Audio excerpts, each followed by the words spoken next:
I'm in my mid-20s and I want to learn more about self-defense. What type of class would you recommend I take?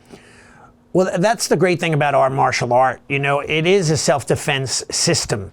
It's designed to, every application of what we do is basically self-defense techniques, learning how to be aware of your surroundings, learning how to posture yourself in a way where you're in a less confrontational setting, learning how to recognize and be aware of, what's going on around you so that you could maybe avoid it and walk away from it, and that awareness is a big deal because a lot of times people walk into what I call the lion's den. They're not paying attention. They walk into a dangerous situation, but if they had more self-awareness and more awareness of what's going on around them, they could possibly avoid dangerous situations. But for me, self-defense is about reality-based technique, how to learn techniques that will work in the street that are really effective, learning how to defend yourself against grabs and holds and throws and takedowns and, being somebody punching at you and striking at you and trying to hit you, and learning how to defend yourself by blocking and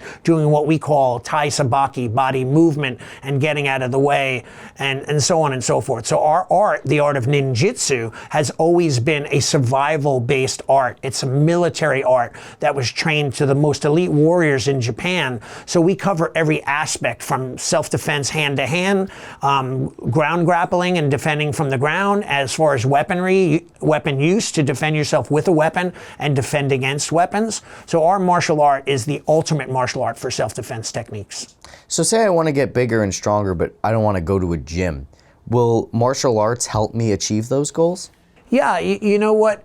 Everything that you do in the martial arts is exercise-based. So every kick, every punch that you throw will get you in better shape. Now, for example, you might not be hitting buys at the gym for definition and size, but you still could build muscle mass and lean muscle mass and get in great shape from training in our martial art.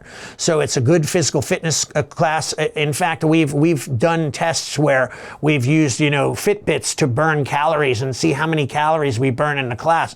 And they're up there with like step classes and aerobic, kickboxing classes. Our martial art is there in that same calorie burn zone, and it's a really great, not only mentally, but it's really great for the body physically as well. Say my child wants to do classes here, how will it make them more confident and function in society?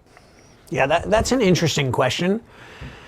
How will any activity make a child better because of it, right? And I feel that if we're doing one activity that I feel that could reach into so many different areas of a person's life, it would be the martial arts, right? Because it doesn't have to be a team sport, although it could be. It doesn't have to be, one specific thing. You could learn multitudes of things within the martial arts, and you can have your favorites. Like, for example, we have kata or sparring where they fight back and forth, or weapon, kata, which is like a form and how to do like almost like a prearranged set of movements, right? So it helps you develop that self-esteem, that confidence, that focus and control, because there are trials and tribulations that you go through. There are tests and trials like to test your will and, the no-quit attitude. We call it stick-to-itiveness, right? Sticking to something.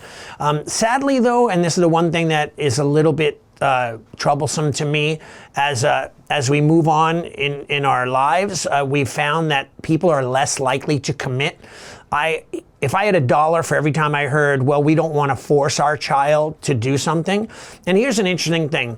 Parents say that all the time. However, they force their kids to do things all the time. Go to bed on time, brush their teeth, take a shower, study and, their schoolwork, be respectful, I'm sure, being courteous. And, although there are some families that don't do that, but the majority of people do. And I think that we just think that because the martial arts is what we call it, I'm holding up those quote fingers, right? It's more of a extracurricular activity. So there are times where we say, hey, we're paying extra. It's something that's not, mandatory by the government that they have to go to school. So if they don't want to do it, I'm not going to force them, because I think parents think that at times by forcing someone to do something that they're going to ruin their relationship with the child, or they're going to make them miserable, or they're going to upset that kid and give them long-term, memories that are going to be bad for them. So I think that we have to understand that we force our kids because we know better. We're the parent. We have to take that time to realize that we know what's right for our children. And sometimes, yes, they want to quit. And we have to say, no, you're not going to quit. You're going to stick with it. Like for all the parents that their kids achieve black belts in my school, I somehow got them to understand that they needed to be behind them and push them through to be able to get them to be, better kids, better people, to stick with things. And there were many times that they wanted to quit. I'm sure that if I would have let my daughter stop, she would have stopped a long time ago. And she's now an adult. She's 24, and she still comes to the dojo. She might not come as much as she used to because she works full time, but she still comes because it's a part of who she is and what she does. So it literally shaped her life, forever. So why would someone choose Long Island Ninjutsu Centers of East Islip over any other martial arts studio? There's a lot of other places to go. Yeah. Why would people choose my school, I think, is for a multitude of reasons right there. And by the way, there are so many great martial arts schools out there, and so many great teachers. In fact, half of them are my friends, and they're amazing individuals. They're amazing martial artists, and they do amazing things. I think we all are a special breed of people that we're helping society, and we're like one of the last strongholds that are teaching ethics and morality and compassion and all these empathy and all these things, right? But why I think our school is special, what maybe separates us from others, and why we kind of soar above, is that number one, we're a very classical, traditional martial art, right? We're teaching a martial arts system that has been taught for thousands of years, right? We still teach in that manner where we have the protocol of bowing and courtesy and honor and respect within our curriculum and the culture of our school. For example, when people come in the door, they bow. When they enter the floor and they go on the training floor, they bow. They're always, yes, sir, height, sensei, height, shihan. They're always responding with a respectful tone. We don't like yeahs, like, hey, do your homework? Yeah. No, we want you to say, yes, sir, yes, ma'am. We're trying to instill that cultural respect that the martial arts has always had, that hierarchy, that level of reverence from a student to a teacher.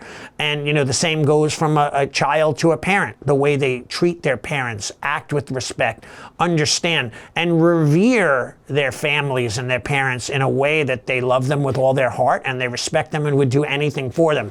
That's what I think separates us, let alone our style is very effective. We teach weaponry, we teach ground grappling, we do stand-up fighting, we do everything in our school. In fact, we even have an archery range outside, we do shuriken and knife throwing, so there's not a weapon or a martial art ninja tool that's left untaught in our school.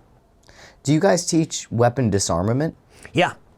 Yeah, of course. We teach how to use weapons and how to defend against weapons as well.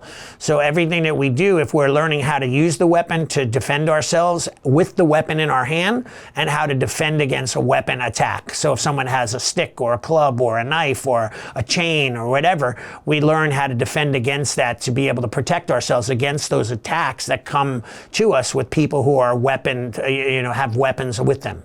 Why have people stayed for 10, 20, 30 years with you as a teacher? Well, there are people in my school that have been around for a long time, and it's not overall the majority of people stick around. In the martial arts, statistically, people last about maybe 16 to 20 months in the martial arts school.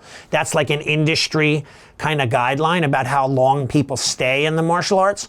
Those that stay longer, they're there for 5 years, 8 years. Sometimes that's enough. That's, people get their black belt, they're young, they get their black belt, they go off to college. I never see them again, never hear from them again, and never see them again. However, many years later, they come back and they say, hey, without you, I wouldn't have been able to become a doctor, a surgeon, a helicopter pilot, a police officer, et cetera, right? So, those that have found it to be a part of their lives and they've really involved themselves in it, literally, there's a saying, do you do the martial arts or are you a martial artist, right? And that's a big, huge difference that a lot of times people don't understand. But if you do the martial arts, that means you go to the gym, you work out, and you might be very disciplined. It might be a habit. You do it every day. You've been doing it for years. But are you the gym? No. But could you be a fitness expert? Yes. And in the martial arts, do you just go to classes and have fun and then go home and forget it all, or do you live the lifestyle of a martial artist? Live the way of the martial code, right? The way of Bushido, which is the actual lifestyle of a martial artist: honor, integrity, discipline, focus, self-control, self-esteem, self-defense. All of that is part of how you live your life on a daily basis.